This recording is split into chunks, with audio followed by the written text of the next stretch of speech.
아나스 아들 삼갈이 있는데 그 농부 삼갈의 그 순종하는 모습을 보고 오늘 본문 말씀 가지고 우리가 순종의 삼갈 농부에 대해서 우리가 함께 은혜를 나눌까 합니다. 순종의 삼갈, 순종의 삼갈. 할렐루야. 이 소모는 막대기는 하나님의 능력입니다. 하나님의 능력이에요. 하나님의 능력의 매개체가 됩니다. 그래서 우리가 생각할 수 없는 기이한 일을 일으키는 물체예요. 세상에서 현실적으로 할 수 있는 그런 물체가 아니고 우리가 생각할 수 없는 하나님의 능력의 매개체가 된다는 것이에요. 그래서 예를 들면 야곱의 막대기나 모세의 지팡이, 또한 여호수아의 그 행각 나팔이나 기드온의 그 불 항아리를 말할 수가 있어요. 또한 다윗의 물맷돌도 말할 수가 있는 것이죠. 비록 여러분들 생각해 보시기 바랍니다. 물체 그 자체는 무가치합니다. 아무런 능력이 없어요. 아무런 능력이 없어요. 그러나 우리 하나님께서 함께 하시면 어마어마한 초인적인 능력을 발휘하게 된다는 것이에요. 할렐루야. 이것은 바로 하나님 아버지의 계시의 방법입니다. 우리가 인간으로 하여금 무능과 또한 시리와 절망에 빠지지 않도록 하시기 위한 하나님의 수단이라 해도 과언이 아닐 수가 없어요. 바로 뜻과 섭리죠. 뜻과 섭리. 오늘 삼갈이 지닌 그 소모는 막대기, 그것은 쓸모가 없는 것입니다. 그리고 무가치한 물체에 지나지 않습니다. 그러나 하나님의 능력에 의해서 쓰여졌을 때 이스라엘을 위기에서 구원한 요긴한 도구가 된 것이죠. 비록 소를 모는 막대기처럼 무가치할지라도 하나님이 함께 하시면은 십자가처럼 구원의 도구가 될 수 있는 것이에요. 할렐루야. 베드로전서 2장 4절부터 5절에 보면요, 사람에게는 버림바가 되었으나 하나님께는 택하심을 입은 그 보배로운 산돌이신 예수에게 나오라고 합니다. 그래서 너희도 산돌같이 신령한 집으로 세워지고 예수 그리스도로 말미암아 하나님이 기쁘게 받으실 신령한 제사를 드릴 거룩한 제사장이 되라고 말씀하고 있습니다. 삼갈은요, 소모는 막대기로 이스라엘을 구했어요. 소모는 막대기는 농부가 사용하는 평범하고 일상적인 그저 생업의 도구일 뿐입니다. 이것이 그런데 하나님의 능력으로 무기가 됐다는 것이야. 할렐루야. 삼갈은 농부였어요. 하나님의 소명이 뜻밖에도 농부 삼갈에게 찾아왔습니다. 그게 바로 기적이죠. 이때 삼갈은 이렇게 대답할 수 있었을 것이에요. 하나님 아버지, 저 같은 사람이 무슨 일 하겠습니까? 흙이나 파먹고 사는 사람이 무슨 일을 할 수 있겠습니까? 하면서 부정적으로, 불순종으로 대답했을지도 모르죠.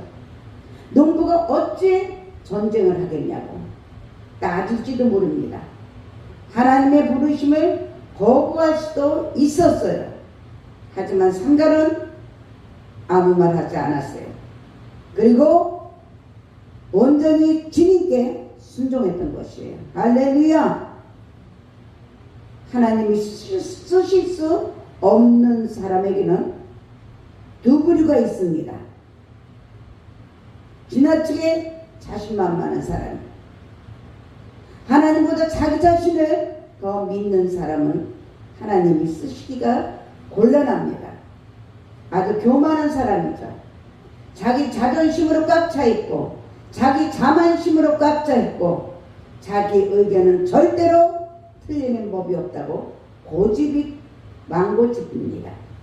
방법이 항상 최선이라고 생각하는 사람, 내 방법, 자기 방법, 자기 방법, 자기 생각, 그것이 최선이라고 생각하는 사람들은 하나님의 도움이 필요 없다는 사람이에요. 하나님이 그 사람을 찾아가서 도와줄 여지가 전혀 없는 사람인 것입니다. 항상 자기 자신이 옳다고 해요. 하나님께 쓰임받기는커녕 그런 사람은 복음을 받아들이다가도 받아들이기도 굉장히 어려운 사람이에요. 그 교만은 패망의 선방이요 거만은 넘어집에 앞잡이로 그러는데 공고집을 부리면서 자기 자존심을 세우는 사람은 하나님께서 쓸 수가 없어요. 또한 지나치게 자신이 없는 사람입니다. 내가 무슨 일 하겠습니까? 하나님을 피해 다니는 사람들이 있죠. 자기 각본에 의해서, 자기 방법에 의해서, 자기 마음대로, 자기 뜻에 행동하는 사람들입니다. 하나님께서 주어진 그 능력을 가서 평가하는 사람이죠. 하나님의 부르심을 듣지 않는 사람이에요. 이 잘못된 열등감에 빠져서 주님의 일을 못하는 사람이고 주님의 일을 못하게 하는 사람이에요. 성경에 보면요, 모세가 이 두 부류에 다 속해 있습니다. 모세는 애굽왕 바로의 궁전에 있을 때 얼마나 자신만만했습니까? 젊은 모세는 내가 아니면요 내 민족을 구원할 수 없다고 생각했습니다. 그러던 어느 날 모세는 의협심이 발동했죠. 그래서 자기 백성을 괴롭히고 있는 애굽 사람을 어떻게 했습니까? 때려 죽였습니다. 그는 자기 백성들이 그래서 와 하고 일어날 줄 알았어요. 영웅이시여 우리를 인도하소서 하고 자기 백성들이 따라올 줄 알았어요. 그런데 어느 누구도 모세를 인정해 주지 않았습니다. 네가 뭔데 남의 일에 간섭하느냐는 식이었어요. 결국 모세는 별 수 없이 미디안 강해로 도망가는 신세가 되었던 것입니다. 그때까지 모세는 자신만만한 사람이었죠. 나 아니면 안 된다는 사고방식에 사로잡혀 있었어요. 그러나 이 일로 자신이 얼마나 미약한 존재인지 깨닫게 된 것입니다. 그 뒤에 40년의 세월이 흘립니다. 모세는 미디안 광야에서 점점 잊혀지게 되는 존재가 됩니다. 아마도 내 인생은 이제 양떼나 치다가 끝나는구나 하면서 체념하는 삶을 살았을 것입니다.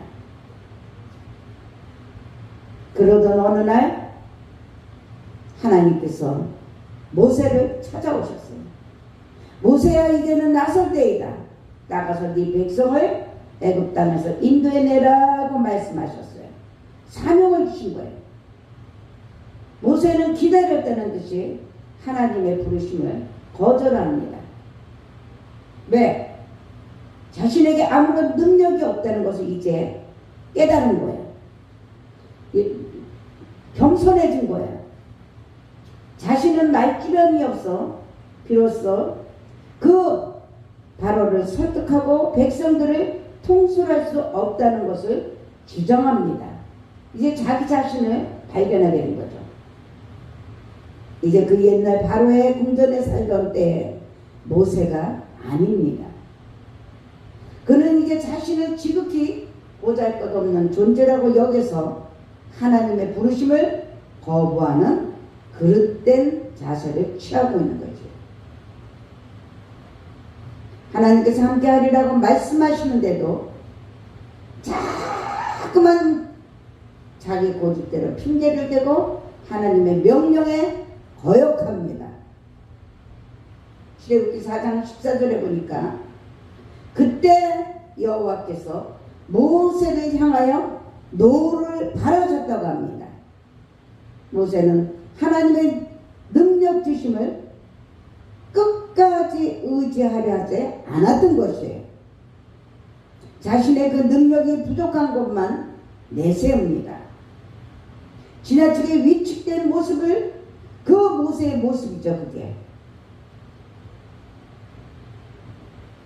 혈기에 넘치던 모세, 내가 아니면 절대로 안 된다는 교만으로 꽉 차있던 모세, 그 모세를 거꾸로 들이기 위해서 하나님께서 40년의 세월이 필요했던 것이에요.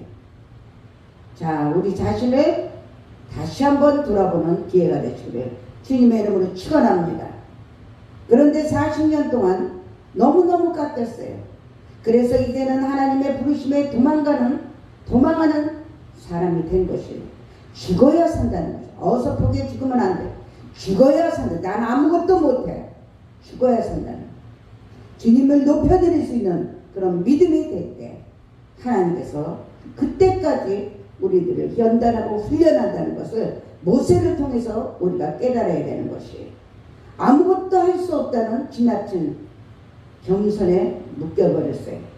그러나 하나님은 나를 신뢰하라고, 나는 분명히 하지 못하지만 하나님께서 함께 하시니까 하나님을 신뢰하라고 용기를 주시는 것이에요. 그래서 오늘 본문 말씀에 나오는 사사삼가를 통해서 하나님께 순종한 일밖에 없는 삼가를 통해서 우리들에게 교훈을 주시고 책망해 주신 거예요. 삼가는요, 자기가 날마다 쓰던 수고는 막대기로 하나님께 이제 의탁을 합니다. 할렐루야. 삼가는 특별한 재주나 뛰어난 재능이 없어요. 없습니다. 여러분들도 지극히 평범한 소시민 중에 하나라고 생각하십니까? 그렇다고 해서 의기소침해지면 안 되죠. 저와 여러분들이 평범함이 하나님의 손에 들어가면 우리 모두 위대하게 쓰임받을 수가 있다는 것이에요. 어린아이 손에 들려있던 이 보리떡 5개와 물고기 2마리, 평범하고 적은 점심 도시락입니다. 그러나 주님의 손에 들어갔을 때 일어났던 그 기적을 우리는 믿어야 됩니다. 삼갈의 손에 들려있던 수많은 막대기, 그것을 사용해서 이스라엘을 구원하신 하나님 아버지, 오늘도 이 시간에 저와 여러분들의 평범함을 사용하시기를 원하신다는 것을 믿으시기 바랍니다. 우리에겐 사람 앞에 내놓을 만한 것보다 감추고 싶은 약점이 많습니다. 그러나 우리 하나님 아버지께서는 그런 것들을 통해서 사용해서 큰 일을 하시는 것을 믿으시기 바랍니다. 할렐루야. 우리는 우리의 부족함이 전능하신 하나님을 의지하게 만드는 감사의 요인인 것을 알아야 됩니다. 그래서 위기가 변하여 축복이 되는 것이에요. 고난이 변하여 축복이 되는 것이에요. 할렐루야. 오늘 사사삼갈의 교훈은요, 우리와 같이 지극히 평범했던 그가 하나님께 순종할 때 비범한 사람이 되었다는 것이에요. 할렐루야. 그러므로 저와 여러분들은 이 순종이 우리의 인생을 바꿔 놓는다는 것을 믿으시기 바랍니다. 사랑하는 여러분들, 우리의 삶의 자세는 어떻습니까?